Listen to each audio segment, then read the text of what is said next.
Malini సూరజ్కి shock ఇచ్చి శివన్నారాయణ దక్షిణామూర్తిని కలిపిన కార్తీక్ దీప. అసలు ఇదంతా ఎలా జరిగిందనేది వీడియోని స్కిప్ చేయకుండా చివరి వరకు చూడండి. కార్తీక దీపం అప్కమింగ్ ఎపిసోడ్స్లో ఏం జరగబోతుందో ముందుగా తెలుసుకోవాలి అనుకుంటే కింద కనిపిస్తున్న హైప్ బటన్ మీద క్లిక్ చేసి ఈ వీడియోని లైక్ చేసి ఛానల్ని సబ్స్క్రైబ్ చేసుకుని పక్కనే ఉన్న బెల్ సింబల్లో ఆల్ పై క్లిక్ చేయండి. జోష్న నిజ స్వరూపం శివన్నారాయణ తెలుసుకోవాలి అని మీరు కూడా కోరుకుంటే కామెంట్లో ఎస్ అని టైప్ చేయండి. ఇంకా అంతా కూడా జోష్న పెళ్లి టాపిక్కే నడుస్తుంది. జోష్నకు పెళ్లి చేయాలని ప్రతి ఒక్కరూ బయట నుంచి వచ్చి అందరూ అడుగుతూ ఉండడంతో శివన్నారాయణ జోష్నకు పెళ్లి చేసి తీరాలి, అందరూ మనల్ని అడిగే పరిస్థితి మనం ఎందుకు తెచ్చుకోవాలి, ఇంత కోట్ల ఆస్తుంది, జోష్నకు పెళ్లి చేయాలి దశరథ అని చెప్పాను. కానీ అవును నాన్న, కార్తీక దీపకు ఆ బాధ్యత అప్పగించాం, కానీ మనము కూడా మన స్థాయికి గల వ్యక్తిని చూసి పెళ్లి చేయాలి అని చెప్పి మాట్లాడేసరికి సరే ఏదో ఒక సంబంధం నీకు తెలిసిన వాళ్ళలో చూడు, నేను నాకు తెలిసిన వాళ్ళలో చూస్తాను అని చెప్పాను. కానీ సరే నాన్న అని చెప్పి ఇంకా దశరథ్ కాస్త అంటాడు. అనేసరికి కార్తీక్కి ఒక ఆలోచన వస్తుంది. అస్తమాను వాళ్ళు ఇక్కడికి ఎందుకు వస్తున్నారు, గొడవ పడుతున్నారు, తాత దక్షిణామూర్తి వాళ్ళు చాలా మంచి ఫ్రెండ్స్ అని విన్నాను. ఆ తాత ఈ తాత అంత మంచి ఫ్రెండ్స్ అయితే ఏ విషయం మీద వాళ్ళిద్దరికీ గొడవ వచ్చింది, ఆ విషయం ఏంటో తెలిసి ఇంకా ఆ విషయంలో వాళ్ళు హెల్ప్ చేసుకోగలిగితే ఒకరికొకరు ఇద్దరూ కలుస్తారు కదా అన్న ఉద్దేశంతో ఇంకా కార్తీకు దశరథికి ఫోన్ చేస్తాడు. ఫోన్ చేసేసరికి ఏంట్రా అని చెప్పాను. కానీ మామయ్య నేను నీతో మాట్లాడాలి అనేసరికి దేని గురించిరా అనగానే మాట్లాడాలి మామయ్య పర్సనల్గాను అని చెప్పాను. కానీ నేను పని మీద బయటికి వెళ్తున్నాను, రిటర్న్లో మన ఆఫీస్ దగ్గరికి రానా అనగానే ఆఫీస్లో వద్దు బయటికే మాట్లాడదాం, బయట ఎక్కడైనా ఆగి నాకు లొకేషన్ పెడితే నేను వస్తాను అని చెప్పనేసరికి సరేనని ఇంకా కార్తీక్ ఏం మాట్లాడాలనుకుంటున్నాడు నాతోటి అనుకుంటూ దశరథ్ కాస్త తన ఫ్రెండ్ని కలవడానికి వెళ్తాడు. కలవడానికి వెళ్ళి వాడితో మాట్లాడిన తర్వాత లేదురా ఇప్పుడు చెయ్యాలనుకోవట్లేదు, వాడు ఫారిన్లో చదువుతున్నాడు కదా, వాడు ఏదో బిజినెస్కి సంబంధించిన ఒక కోర్సు కంప్లీట్ చేస్తేనే కానీ పెళ్ళి చేసుకోని అంటున్నాడు రా అని చెప్పనేసరికి సరే ఏదైనా ఆలోచన ఉంటే గనక నాకు చెప్పు అని తన ఫ్రెండ్తో మాట్లాడి రిటర్న్లో వచ్చేటప్పుడు కార్తీక్కి ఫోన్ చేస్తాడు. కార్తీక్కి ఫోన్ చేసేసరికి ఇంకా కార్తీక్ కాస్త దీపా వెళ్దామా అని చెప్పాను. కానీ ఇప్పుడు మనం బయటికి వెళ్తే జోష్న వాళ్ళకి అనుమానం వస్తుంది కదా బావా అని చెప్పనేసరికి ఆఫీస్లో ఎవరున్నారు, తాత ఉన్నాడా అనగానే ఉన్నారు అని చెప్పాను. కానీ పని మీద బయటికి వెళ్తున్నామని చెప్పేసి వస్తాను, నువ్వు నేను వెళ్తున్నామని అనగానే సరే అయితేనని ఇంకా కార్తీక్ వెళ్తాడు. వెళ్ళి చెప్పేసరికి సరే ఎక్కడికి అనగాని హాస్పిటల్కి తీసుకువెళ్తున్నాను అని చెప్తాడు. సరే జాగ్రత్తగా వెళ్ళి రండి, కార్ తీసుకువెళ్ళండి అనగాని అలాగే తాత అని చెప్పి ఇంకా శివనారాయణ కారుని కాస్త కార్తీక్కి ఇస్తాడు. కార్తీక్ ఆ లొకేషన్ బట్టి అక్కడికి వెళ్తాడు. ఇప్పుడు ఏం అడుగుదాం అనుకుంటున్నావు నాన్నని, అసలు తాతకు దక్షిణామూర్తి తాతకు మధ్య గొడవ ఏంటి అన్న ఉద్దేశంతో అడుగుదాం అనుకుంటున్నాను. ఏంటో ఆ గొడవ తెలియాలి అని చెప్పనేసరికి ఏంటో గొడవ తెలియాలా దేని గురించి అని చెప్పనేసరికి ఏమో అదే అర్థం కావట్లేదు అని ఇంకిద్దరు కూడా దశరథ్ దగ్గరికి వెళ్తారు. ఏంట్రా అంత అర్జెంట్ విషయం ఏంటి, పైగా ఆఫీస్లో వద్దు బయట మాట్లాడదాము అంటున్నావు, ఎవరి గురించి దేని గురించి అని చెప్పనగానే అది నువ్వు సీరియస్ అవనంటే మాత్రమే చెప్తాను అనగానే నీ మీద నేనెందుకు సీరియస్ అవుతానురా చెప్పు దేని గురించి అనగానే దక్షిణామూర్తి తాత గురించి అనేసరికి ఇప్పుడు ఆయన గురించి నువ్వేం తెలుసుకోవాలి, ఆయన తెలుసుకోవాల్సింది ఏముంటుంది, ఆయనకి మనకి పడదు అని చెప్పాను. కానీ అది కాదు మామయ్య, అసలు ఒకప్పుడు దక్షిణామూర్తి తాత మన తాత ఇద్దరు కూడా మంచి స్నేహితులు, అలాంటి స్నేహంలోనే కదా అత్తను నువ్వు పెళ్లి చేసుకున్నావు, మరి అలాంటిటప్పుడు వాళ్ళిద్దరి మధ్య ఎందుకు వైరం వచ్చింది అని చెప్పనేసరికి ఆ వైరం ఎందుకు వచ్చిందనేది పూర్తిగా కూడా నాకు తెలీదురా, ఎందుకో ఏంటో వాళ్ళిద్దరి మధ్య చాలా పెద్ద గొడవ జరిగింది. వాళ్ళిద్దరి మధ్య ఎవరో తలదూచి వాళ్ళు వీళ్ళన్నారు, వీళ్ళు వాళ్ళన్నారు అన్నట్టు ఏయో మాటలని ఇద్దరు కూడా గొడవ పడ్డారు. ఇంతకీ ఆ మాటలేంటో అనేది కూడా క్లియర్గా తెలీదు అనగాని, మరి అవన్నీ ఎలా తెలుస్తాయి తాత? ఏ రకంగా తెలుస్తాయి? ఇప్పుడు దక్షిణామూర్తి తాతను మన తాతను కలిపితే ఎలాంటి ఇబ్బందులు ఉండవు కదా. వాళ్ళిద్దరూ ఎదురుపడ్డ ప్రతిసారి గొడవలు రేకెత్తుతున్నాయి. అలా గొడవలు రేకెత్తడం ఎందుకు? వాళ్ళిద్దరి మధ్య మంచి సన్నిహితం, ఇద్దరి మధ్య మంచి స్నేహం, అలాంటి మనవికి వాళ్ళిద్దరికీ పాత జ్ఞాపకాలు కలగజేస్తే ఏ ఇబ్బంది ఉండదు కదా అని చెప్పనేసరికి, పైగా మొన్న దక్షిణామూర్తి తాతకు హెల్త్ బాగోకపోతే తాతకు తెలియకుండానే రక్తం ఇచ్చాడు. సో తాతలో మానవత్వం ఉంది, ఆ తాతలో కూడా మానవత్వం కనిపిస్తుంది. క్షమించమని కూతురు దగ్గరికి వచ్చాడు. ఎంత చేసినా మాలిని పిన్ని వల్ల ఏదో ఇబ్బంది కలుగుతుంది అని అర్థమవుతుంది. అన్నీ తెలియకుండానే జరుగుతున్నాయి. మాలిని పిన్ని ఏదైనా ప్లాన్ చేస్తుందేమో వీళ్ళిద్దరూ విడిపోవడానికి. అందుకే వాళ్ళిద్దరినీ కలిపి ఉంచితే ఎవరికి ఎలాంటి సమస్యలు ఉండవు కదా, అప్పుడు రెండు కుటుంబాల మధ్య వైరం ఉండదు కదా అన్న ఉద్దేశం అంతే. ఏదైనా అందరూ కలిసి ఉండాలి, కలిసిపోవాలి అన్నది కదా నేను కోరుకుంటాను అనేసరికి, నువ్వన్నది నిజమే. పైగా అత్తకు కూడా పుట్టిల్లు లేదు. అత్త కూడా తన తండ్రి మీద అంత ద్వేషం పెంచుకోవడం నాకు నచ్చలేదు. ఎందుకంటే మా అమ్మ తన తండ్రితో ఎంత సన్నిహిత్యంగా ఉంటుందో నేను చూస్తాను. అలాగే అత్తకు కూడా అనిపిస్తుంది కదా, ఆడపిల్లలకి నాన్నంటే చాలా ఇష్టమని నాకు శౌర్య విషయంలో బాగా తెలుస్తుంది. అందుకే అత్తకు కూడా వాళ్ళ నాన్నంటే ఇష్టమే ఉంటుంది కదా.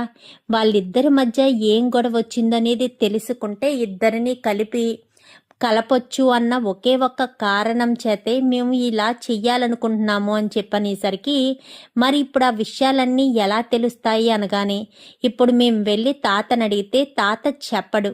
సో నువ్వే అడిగి కనుక్కోవాలి మామయ్య అని చెప్పాను. కానీ నేనడిగితే ఎందుకు మా నాన్న చెప్తాడురా అని చెప్పనేసరికి, ఎందుకు చెప్పరు, ఖచ్చితంగా చెప్తారు అని చెప్పనగానే, సరే ట్రై చేస్తాను అనగానే, ఖచ్చితంగా ట్రై చేయాలి మామయ్య, ట్రై చేస్తేనే ఏదైనా. ఇప్పుడు మీరు మాట్లాడి అసలు వాళ్ళిద్దరి మధ్య వైరం రావడానికి అసలు కారణం ఏంటనేది తెలిస్తే చాలు, అంతకు మించిన సంతోషం ఉండదు అని చెప్పనగానే, సరే నేను కనుక్కుంటాను, ప్రయత్నం చేస్తాను అని చెప్పి దశరథుకు అయితే కార్తీక్ వాళ్ళకి చెప్తాడు.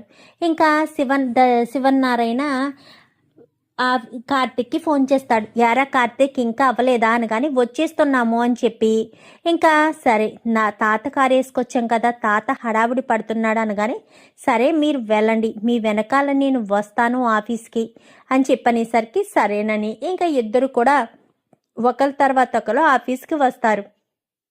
మీరెక్కడికి వెళ్ళారా అని చెప్పనగానే, మేము హాస్పిటల్కి వెళ్ళాము, డాక్టర్ గారు ఆపరేషన్ థియేటర్లో ఉన్నారంట, ఎంతకీ కూడా రావడం లేదు. సరే రేపు వస్తాము, ఈ అపాయింట్మెంట్ రేపటికి పోస్ట్ పోన్ చేయండి అని చెప్పేసి వచ్చేసాము అనగానే, అలా ఎందుకు చేశారా, కొంచెం సేపు వెయిట్ చేసుంటే చూపించుకుని వచ్చేవారు కదా అనగానే, ఎందుకు లేట్ అయిపోతుంది కదా, రేపు తొందరగా వెళ్తాము అనేసరికి సరే అని ఇంకా శివనారాయణ రూమ్లోకి దశరథ వెళ్తాడు. ఏంటి దశరథ, ఎక్కడికో వెళ్ళావు, ఏం జరిగింది? ప్రజెంట్ ఆ అబ్బాయి ఫారెన్లో చదువుతున్నారంట నాన్న. ఆ అబ్బాయి ఫారెన్లోంచి రావాలి అంటే టైం పడుతుందంట. తన చదువు కంప్లీట్ అయ్యేంత వరకు రావడం కుదరదంట. అందుకోసమని ఇప్పుడప్పుడే పెళ్లి చేయము అని చెప్పారు.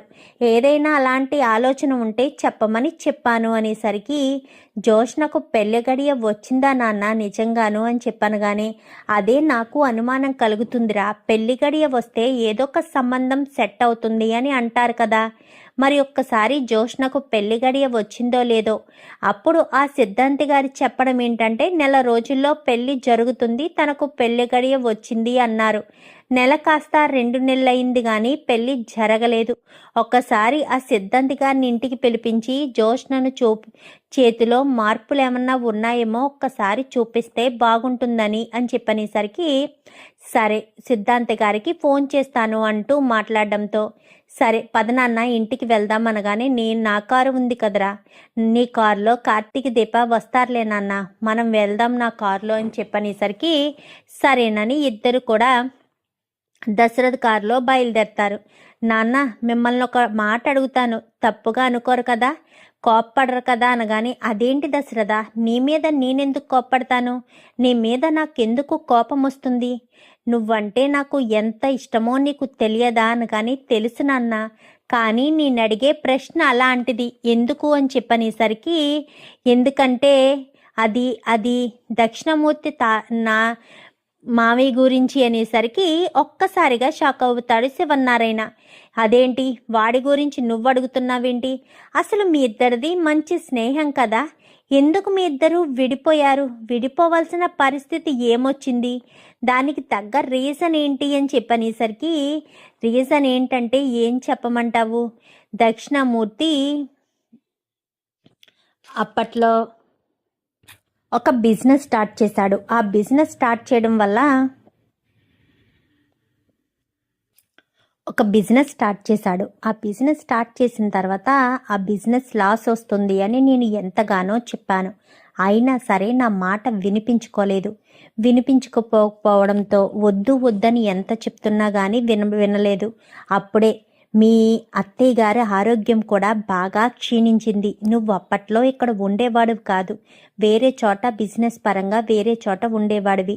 సుమిత్ర కూడా చెప్పాను, అమ్మా సుమిత్ర, ఆ బిజినెస్ లాస్ వస్తుందమ్మా, అది చెయ్యొద్దని మీ నాన్నకు ఎంత చెప్తున్నా కానీ వినిపించుకోవట్లేదు అని చెప్పనేసరికి, నేను ఒక్కసారి చెప్పి చూస్తాను మామయ్య అని చెప్పి ఇంకా సుమిత్ర కాస్త చెప్పింది. అలా చెప్పిన తర్వాత వాళ్ళ నాన్నకు చెప్పడానికి వెళ్ళేసరికి వాళ్ళ అమ్మకు హెల్త్ బాగోలేదు. కరెక్ట్గా ఇదే అప్పట్లో ఆ బిజినెస్ పెడితే ఆ బిజినెస్లోనే బాగా చూసుకోవాలి. సో వాళ్ళ అమ్మకు హెల్త్ బాగోకపోవడంతో నువ్వేమో దూరంగా ఉన్నావు, సుమిత్రేమో వాళ్ళ అమ్మ దగ్గరికి వెళ్ళి ఉండలేకపోయింది. అక్కడ ఉండి తనకు చేద్దామని అనుకుంది, కానీ తనేమో నువ్వు వద్దులేమ్మా నేను చూసుకుంటాను, నాకు బాగానే ఉంది అంటూ చెప్పింది. వాళ్ళ నాన్నతో మాట్లాడింది సుమిత్ర. మీ అమ్మ గురించి ఆలోచించండి నాన్న, మీరు ఇప్పుడు ఈ బిజినెస్ చేయడం అవసరమా, ఈ బిజినెస్లో లాసెస్ ఉంటాయని మామయ్య గారు చెప్తున్నారు, మరి అలాంటిటప్పుడు ఈ బిజినెస్ అంత అవసరమేముంది అనేసరికి, నాకు అవసరమే అంటూ చాలా కోపంగా చెప్పాడంట దక్షిణామూర్తి. చెప్పేసేసరికి సరేనని మీ అమ్మ వచ్చేసింది. అలా మీ అత్తగారి ఆరోగ్యం ఇంకా ఇంకా ఇంకా ఇంకా క్షీణించడం, వీడి బిజినెస్ చేయడం. ఒకరోజు నేను వెళ్ళి సూటిగా అడిగాను, నా స్నేహం కావాలా బిజినెస్ కావాలా, వదిలేసాయి, జరిగిందేదో జరిగిపోయిందని చెప్పినా నాకు బిజినెస్సే ముఖ్యమని చెప్పి ఆ బిజినెస్కే విలువనిచ్చాడు. ఆ రోజు మేమిద్దరం విడిపోయాము, చెప్పినా వినిపించుకోలేదు.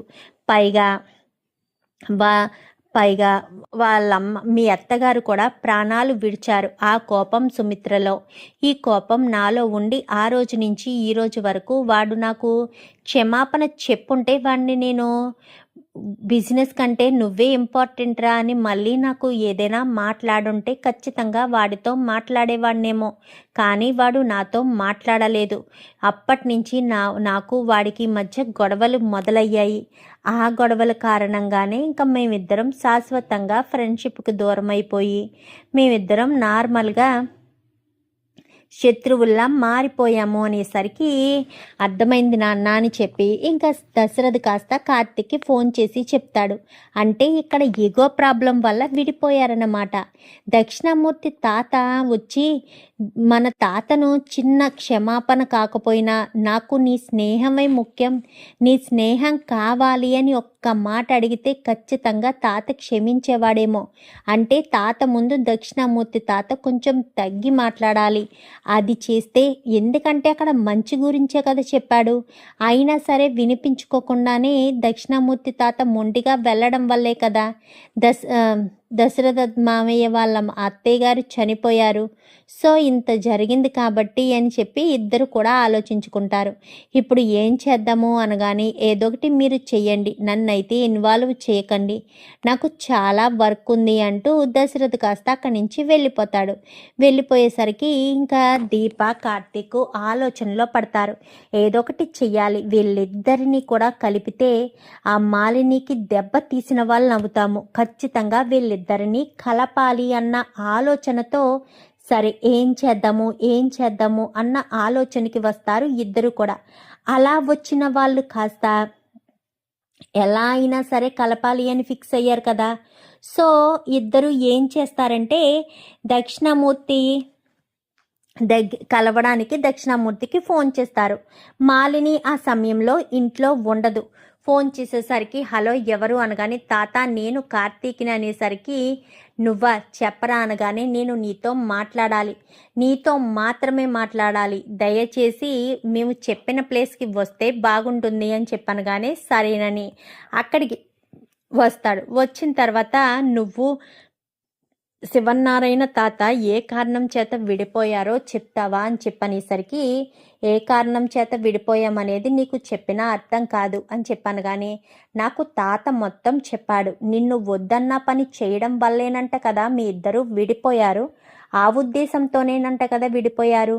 నువ్వు ఆ రోజు స్నేహం ముఖ్యమని కాకుండా బిజినెస్ ముఖ్యమని ముందుకు వెళ్ళావు, వెళ్ళడం వల్ల భార్యను కోల్పోయావు, బిజినెస్లో లాస్ కూడా వచ్చింది, తాత ముందు తలెత్తుకుని తిరగలేక దూరంగా వెళ్ళిపోయావు, అదే కదా జరిగింది అనగానే అవును ఇదే జరిగింది అనేసరికి ఇప్పుడు మా తాత అంటే శివన్నారాయణ తాత స్నేహం నీకు కావాలి అంటే ఒక్కసారి వెళ్ళి తాత ముందు నిలబడి నీ మనసు విప్పి నీ మనసులో బాధను చెప్పుకోవచ్చు కదా తాత అని చెప్పనేసరికి ఏం చెప్పాలరా, వాడితో ఎన్నిసార్లు మాట్లాడడానికి ప్రయత్నించానో తెలుసా అని చెప్పాను. కానీ మాట్లాడే విధంగా నువ్వు మాట్లాడడం లేదు.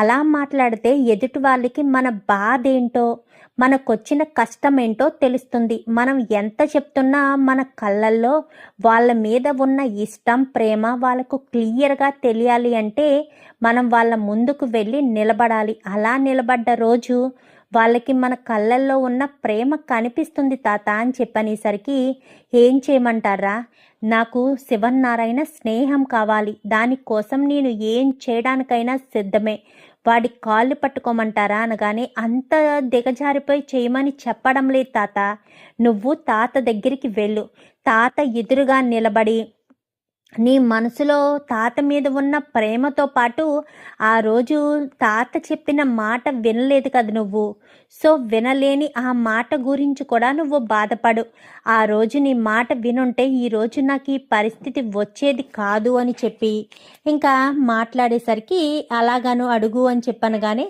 సరేనని శివన్నారాయణ పొద్దుటే వాకింగ్కి వెళ్తాడు కదా.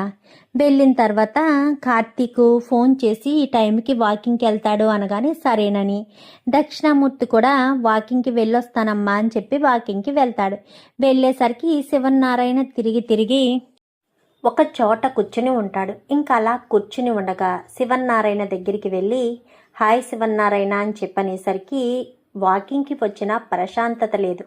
చిచ్చి అనుకుంటూ ఉండగానే ఏంట్రా నన్ను చూసి అంతలా అసహించుకుంటున్నావు, ఒకప్పుడు ఈ ప్రాణ స్నేహితుడంటే నీకు ఎంత ఇష్టం ఉండేది, ఆ రోజు నీ మాట వినలేనందుకే కదా నువ్వు నన్ను ఇంతలా ఇప్పుడు అసహించుకుంటున్నావు, అప్పుడు నాకు నీ మాట విలువ తెలియలేదురా, ఇప్పుడు నాకు తెలుస్తుంది, నీ మాట విలువ ఇప్పుడు నాకు అర్థమవుతుందిరా, నేను ఆ రోజు నీ మాట వినుంటే ఈరోజు ఈ పరిస్థితి ఎలా ఉండేది కాదు, నిజమే తప్పు నాదే, నీ మాట వినకుండా ఉండడం తప్పు నాదే, నేనే అర్థం చేసుకోలేకపోయాను, నేనే తెలుసుకోలేకపోయాను, ఇన్ని రోజులు నీ విలువ నాకు అర్థం కాలేదు, ఇన్ని రోజులు నీ విలువను నేను తెలుసుకోలేకపోయాను, ఇప్పుడేంటో నాకు అర్థమవుతుందిరా, నువ్వేంటో నీ విలువేంటో అంతా నాకు అర్థమవుతుంది అని చెప్పి మాట్లాడేసరికి సరేనని ఇంకేం మాట్లాడాలో అర్థం కాక శివన్నారాయణ అలా ఉండిపోతాడు.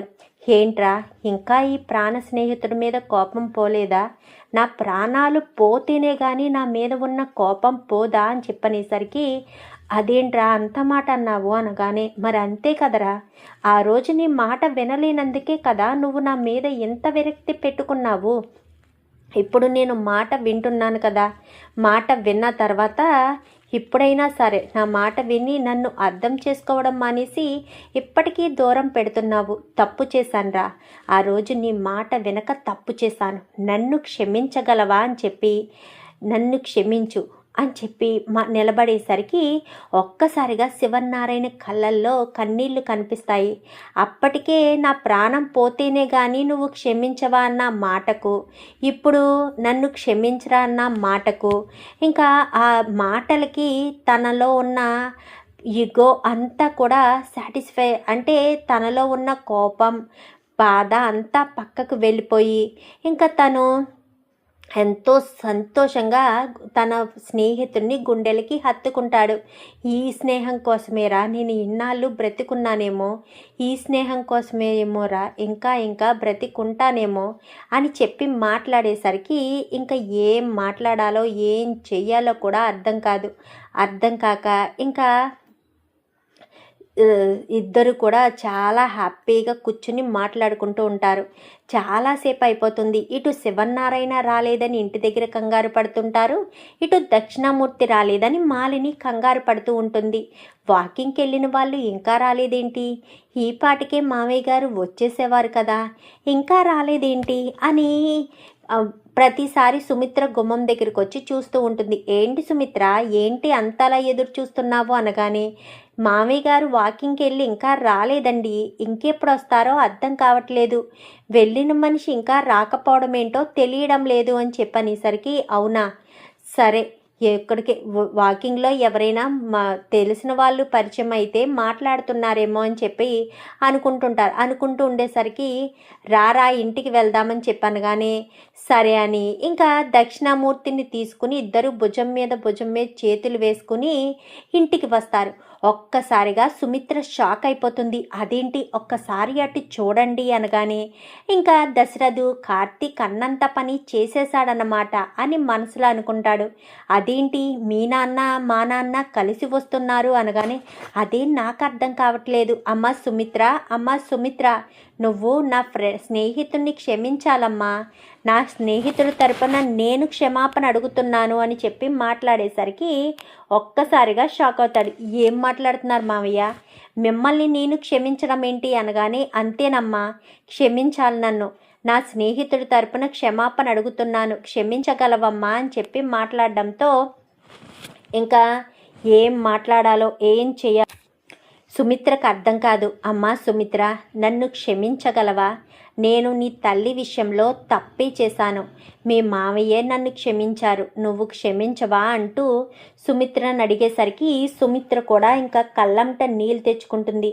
నీళ్ళు తెచ్చుకోవడంతో నాకు నా ఫ్రెండ్కి ఇద్దరికి కాఫీ పెట్టి తీసుకురా సుమిత్ర అని చెప్పనేసరికి సరే మావయ్య అని చెప్పి ఇంకా సుమిత్ర కాస్త ఇద్దరికి కాఫీ పెట్టి తీసుకొస్తుంది.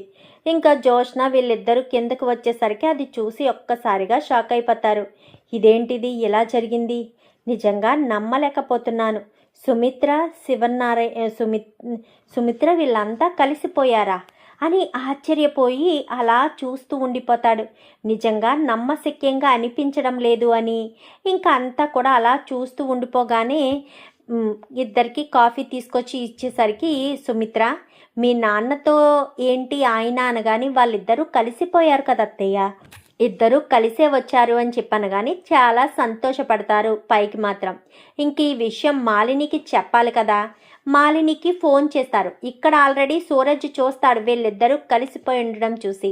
పారిజాతం మాలినికి ఫోన్ చేసి, మీ మామయ్య గారు నా భర్త శివనారాయణ ఇద్దరు కలిసిపోయారు అనేసరికి, ఏం మాట్లాడుతున్నావు అని చెప్పాను. కానీ అబద్ధం అనుకుంటే ఎలాగా, మీ మామయ్య ఇప్పుడు ఎక్కడున్నారనుకుంటున్నావు, మా ఇంట్లో మా ఆయన పక్కన కూర్చుని కాఫీ తాగుతున్నాడు, కావాలంటే ఫోటో తీసి పంపిస్తానంటూ వాళ్ళిద్దరు కూర్చుని మాట్లాడుకుంటున్న ఫోటోను కాస్త తీసి మాలినికి పంపిస్తుంది. ఇంకా పారిజాతమైతే మాలిని ఆ ఫోటో చూడడంతో ఒక్కసారిగా షాక్ అయిపోతుంది. ఎందుకంటే ఆ ఫోటోలో వాళ్ళిద్దరూ సంతోషంగా ఉండడం అదంతా గమనించి ఒక్కసారిగా షాక్ అయిపోతుంది. షాక్ అయిపోయేసరికి నమ్మలేకపోతున్నాను అనగానే మాకు నమ్మశక్యంగా అనిపించడం లేదు. ఏం చేస్తామో ఏమీ చేయలేని పరిస్థితి కదా, అందుకే సైలెంట్గా ఉన్నాను అని చెప్పి మాట్లాడడంతో సరే తర్వాత చేస్తాను, అందరు ఇక్కడే ఉన్నారు, నేను పక్కకు వచ్చానంటే అనుమానం కలుగుతుంది అని ఇంకా పారిజాతం వచ్చి అక్కడే నుంచుంటుంది. అమ్మా సుమిత్ర, మా ఇద్దరికి ఇక్కడే టిఫిన్లు ఏర్పాటు చెయ్యమ్మా అనగానే లేదురా నేను ఇంటికి వెళ్తాను అనేసరికి ఇక్కడ చేయకూడదా ఏంటి, నీ కోడలు పర్మిషన్ తీసుకునే ఇక్కడ టిఫిన్ చెయ్యాలా ఏంటి అనగానే చచ్చా అలానేం కాదు, సరే అమ్మా సుమిత్ర నీ చేతులతో నీ టిఫిన్ చేసి చాలా రోజులైంది, నీ చేతులతో టిఫిన్ పెట్టు, హ్యాపీగా తింటాను అని చెప్పి దక్షిణామూర్తి కాస్త అంటాడు. ఇంకా కార్తీక్ దీప ఇద్దరు ఇంటికి వచ్చేసరికి వీళ్ళంతా సంతోషంగా ఉండేసరికి అనుకున్నది సాధించేసావు కదరా అని చెప్పనగానే వాళ్ళ మధ్య స్నేహం అంత బలంగా ఉంది మామయ్య, నేనేం చేశాను, నేనేమి చేయలేదు, వాళ్ళిద్దరే మళ్ళీ కలిశారు అంతే నాన్న అని చెప్పి దీప కార్తీక్ ఇద్దరు అంటారు. నిజానికి వీళ్ళు మోటివేషన్ చేయడం వల్లే కదా వాళ్ళు కలిసింది, వాళ్ళు ఇంకా ఎంతో సంతోషపడతారు. చూద్దాం మరి రాబోయే ఎపిసోడ్స్లో ఇలాగే జరగాలని మీరు కూడా కోరుకుంటే కామెంట్లో ఎస్ అని టైప్ చేయండి. Thank you for watching.